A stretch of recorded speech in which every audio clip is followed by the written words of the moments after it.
My name is Dr. Robert Edward Karsch. I'm an orthopedic surgeon here in the Decatur and Atlanta area for 22 years. My orthopedic practice currently is sports medicine based, and I did additional training in sports medicine.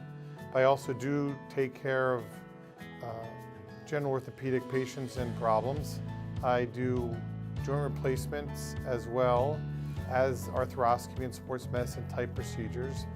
I do not at this time, and nor do I plan to take on the burden of being a spine surgeon.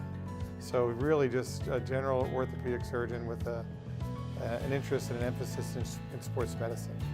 I'm always trying to communicate as best I can with the patients, explaining to them exactly what to expect, why, if I'm recommending, for instance, a surgical procedure, why I think it's going to benefit them.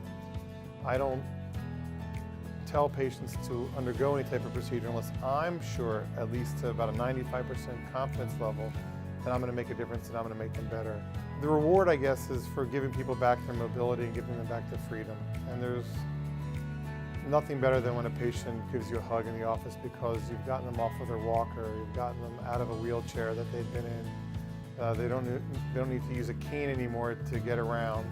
They're able to go back to activities that they really miss, such as simple things, such as walking their dog in the neighborhood, or even walking out onto a tennis court again if it's been months or years since they've been able to do that. My philosophy is just always look out for the patient first. Treat your patients like they're a member of your family. And I think if you do that, your success will be very high, and you'll be very rewarded in what you do.